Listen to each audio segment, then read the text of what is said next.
you can be the highest qualified electrician in the world who's able to solve any electrical problems.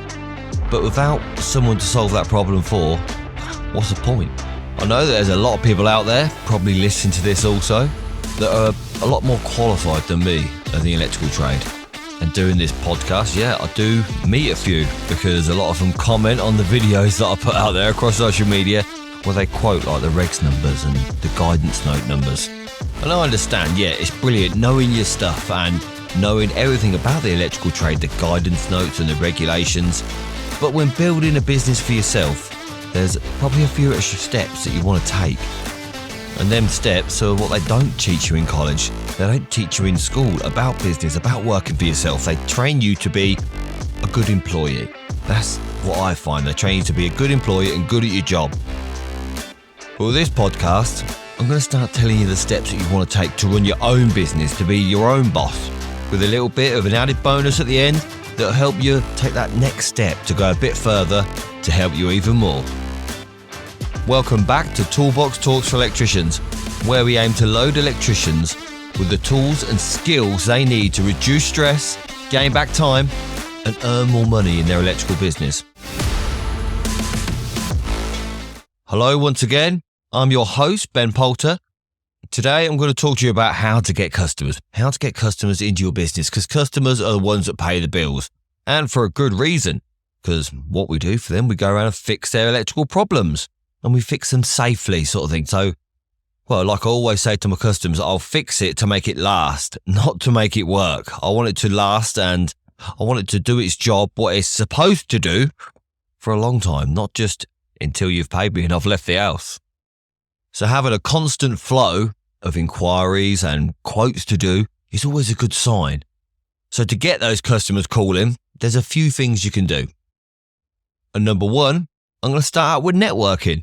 And network with everybody and anyone you know, because you never know where your name's going to pop up when you need to be recommended as an electrician. And to be able to be recommended by these other people, they've got to know you're there. Because if people don't know you're there, if people don't know you exist, it's obviously not going to happen. So you need to start talking to people about your business, about what you're building. When you're on site, maybe make friends with the other trades. Well, to be honest, even if you don't like the guys or girls, to be honest, because you're going to have to talk to them sooner or later if you're a plasterer or a plumber of how you're going to work around and do this job.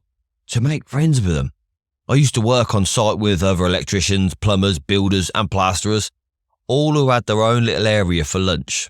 It was completely separate from each other. They'd all at lunch go and sit in their own van and sit in their own little corner. Well, you didn't get to talk to them. You didn't get to sort of socialise with them. That I thought, that's crap. It was like being in school where you've got the cool kids over there and the football players over there and the scallywags that smoke weed in another corner. It was completely separate. And if you know anything, just talk to different people, make friends with different people, and it'll grow your network. And as you can imagine, because I'm doing this podcast as well, I like to talk. So when I was at these sites, I used to go sit in the builder's van. I used to sit and get to know them a little bit, and every builder's van is a complete tip.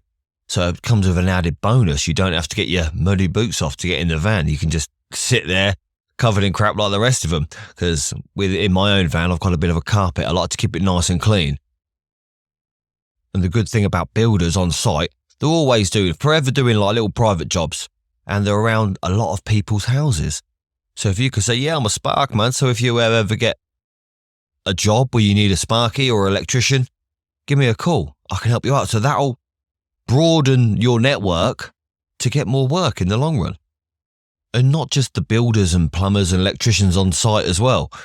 It's always a good idea to make friends with the building suppliers. Because if you think about it, where do people go every day to get a bit of plasterboard, a bit of wood, if they're making a bit of shelf? They go to building merchants. And how many of them in there do you think get asked all the time? Do you know a good electrician? I can guarantee you it happens every day. And if you've got a good relationship with a few of the guys or girls inside of the building merchants and say, look, if I drop a card here, or here's my QR code if someone wants to scan for a good electrician, recommend me, will you? And especially if they obviously want an electrician as well. because I don't get a lot of electricians going to builders merchants. I don't go in there too often because I go to electrical wholesalers where I get my sockets and my fuse boards. If you're going to a building merchant, then they're probably crying out for a decent electrician. If someone nice comes along and says hello, says, look, here's my card, do you want to recommend me? I think they'll be more than happy to do that. I'll always say in business is what I've learned over time. It's sometimes not about how much you know, it's about who you know and who can recommend you to get that work. So with number one, building your network of people that want to have an electrician that will recommend you. Be social to everybody and anybody, and tell everyone about your electrical business. And the second tip to get more customers is advertising. And I'm not talking about paying for Google ads either. It's the things that you can do for free that will build your customer base. And with this, you want a place where customers can find you easily and find how to contact you as easy as possible. So I strongly recommend here that it's something that I only started doing maybe like 2 or 3 years ago, is having a link tree. It's completely free to set up and you can easily direct your customers to different links, like where they can contact you, where they can check out your work, or maybe join your Facebook page to have a little look at the previous work you've done. And these links can be added to your link tree for any customer to sort of check out and go on there. And then with the link tree, you can produce a QR code, which I know a few lads have done this already. I think it's a fantastic idea. They've got a QR code on the corner of their van where people think, oh yeah, I need an electrician, so I'll go up there and get the details. They can go straight up to the van, scan it with their phone, and they've got all your details for to be able to contact you later on. And that's so much easier for the customer. You want to make it as easy as possible for that customer to be able to contact you. Because how many times do you see a customer and they try and take your number down off the van, or they try and ask you for your number, they put it in wrong, and they can't ring you because they've put it slightly in wrong. But if they scan that QR code, they can see straight away, join your Facebook page where all your contact details are on there, or they can go on to maybe your website where they can see the work you've previously done.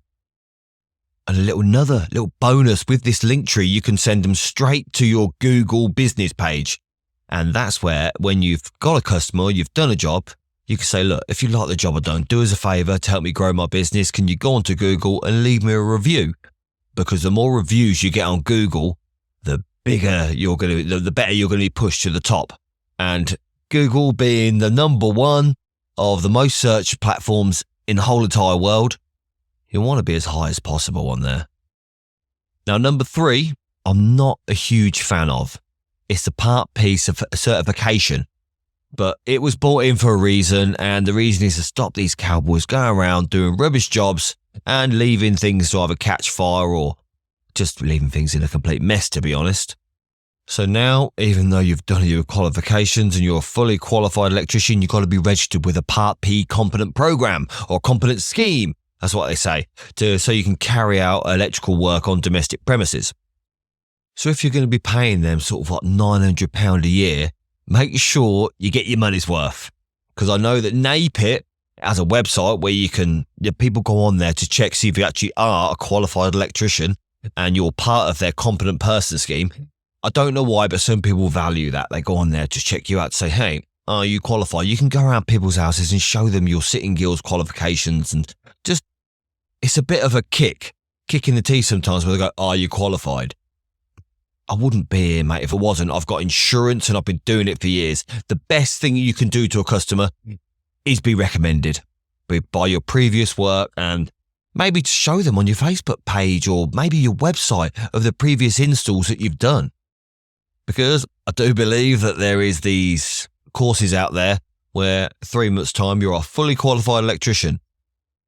And it's not necessarily being qualified means you're a good electrician. You just might have that bit of paper to say you can do it. So if you're going to be registered with the Part P competent person schemes to be able to notify the local council of the Part P building regulations control, then make sure you get your most out of them. Go on their website and say, right, do you put me on like a recommended tradesman website? Because a lot of the time they have their own site where, I don't know, whether domestic people, I know about NAPIT and things like that and NIC. Because I'm an electrician, I'd assume someone doesn't really know about that. But if someone's in the building trade and they want a qualified electrician, they'll go on to NAPIT or they'll go on to the NIC to find one in their local area. But we'll also tell you the reason why I don't like the Part P regulation. And although I understand it's safe and it helps domestic premises not get ripped off by these cowboys, but the guy that come out to assess me, am I qualified or do I have enough knowledge to be a Part P registered electrician? Well, he told me because we sat there and had a cup of tea and he said, oh yeah, 9 months before I was a plumber. Like, I just did some retraining skills and stuff and now I'm here assessing you. Made me feel a bit begrudged, to be honest. For how the hell can you assess me when you haven't got half of the knowledge? You haven't got the 20 years what I've got. But he's obviously got that job to come out and assess you. And then another sort of assessment that I had from another guy, this is when I first registered, which I found was quite cheeky. He come out and he said, sorry mate, but you haven't got this electrical lightning safety guidelines copy. Unfortunately, without that bit of paper, you're going to fail and it's going to be like a revisit, which is another, I think, 380 quid. But conveniently, he said, I have this on a USB stick. You can download it from me now for £140. Well, that ruffled my feathers as well, which I said, no thanks. Luckily, I was a friend of a company down the road that was electrical business, so I got it from them same day. But I thought, you cheeky git, you're making 140 quid just to scare people to say you're going to pass and charge them another 340 quid. I thought, you can't do that. That's a cheek. So that's put me off of the Part P assessment in a way. And I just think that for electricians that are established and they've done all the qualifications, got the 2391 testing and inspection, they're 18th edition qualified. To have some guy out come and try and sell you a stupid little download that you probably don't use, to be honest, for lightning strikes in the UK for 140 quid, or to say, yeah, I used to be a plumber, it sort of ruffles your feathers a bit to say, don't think so, mate. So this is why I think the Part P is a complete rip-off.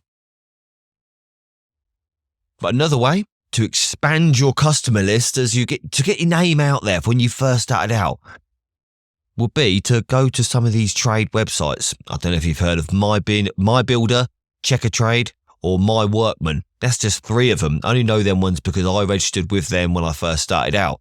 And there's plenty of them all over the world where you can put yourself you can put yourself forward for these jobs. You can say, right, I will quote for that job. I would like to do that job. And it's only something you do if you've absolutely got no work whatsoever, because going through a third party, it's a bit of a nightmare at times, I think. But I did use sort of My Builder for a while when I first started out, but only for small jobs, not for like big rewires or anything. And it was like if someone wanted a cooker supply put in because they'd had a new cooker delivered, and obviously you can't plug it into the wall. It needs a decent supply. Or it's where like someone's went and bought a hot tub and then hang about, I realised that I can't just plug it in.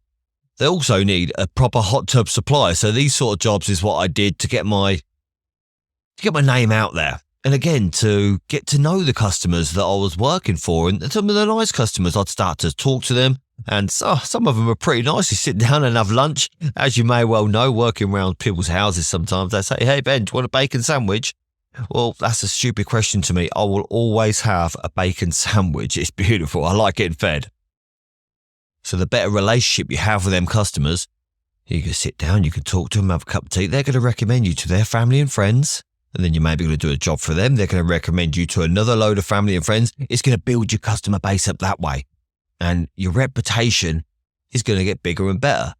Because if anything, being an electrician, being a tradesman even, your reputation is what's going to boost your business to the next level every time.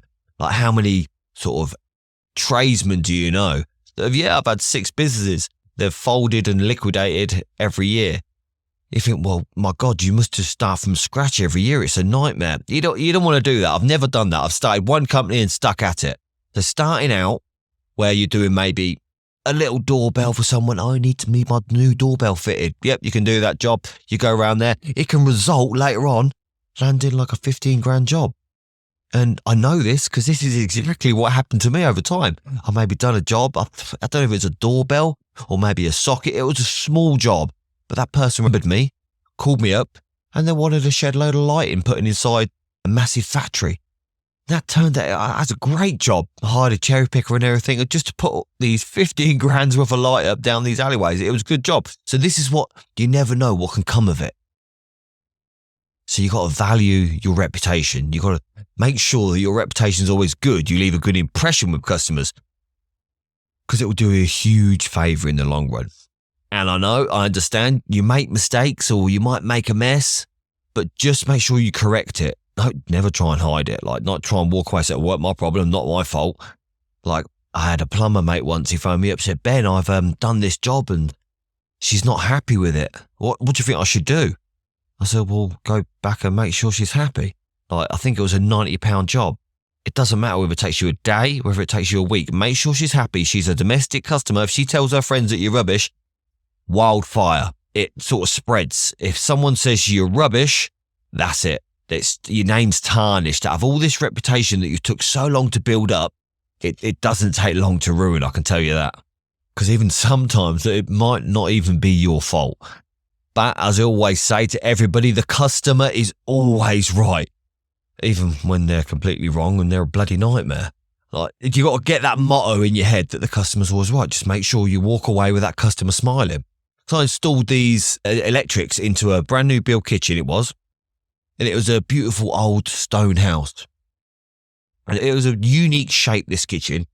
So it had sort of 9 downlights all in that kitchen. So I had my laser out and I got them downlights perfect and beautiful. You know, it's a nice big house and you want it to look spot on. So that's what I did. I was even chuffed with what I've done. So I called the customer through and I said, yeah, check these out. Look, they look lovely and beautiful. And I like to point out that look how straight they are. Because I notice when downlights are wonky or when one's out, even a millimetre. I hate it. It's a perfectionist thing. I think a lot of electricians are like it.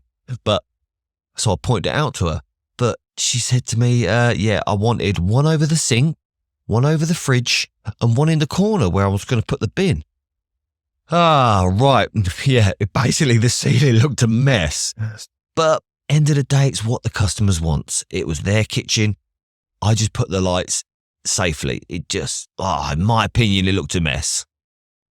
So look after your customers, because in my experience, they'll tell everyone else that'll look after you as well. They'll tell everyone, their friends and their family, and that will sort of help your business grow in the long run.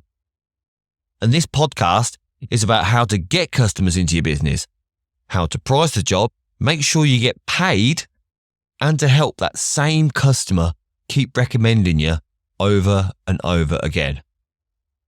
That's obviously another thing. And that's just what you can find out inside of the Toolbox Talks for Electricians group. I'll leave a link in the description of these show notes so you can come along, join the group, have a look in there, and don't be shy to say hello. So until next time, I'll see you again.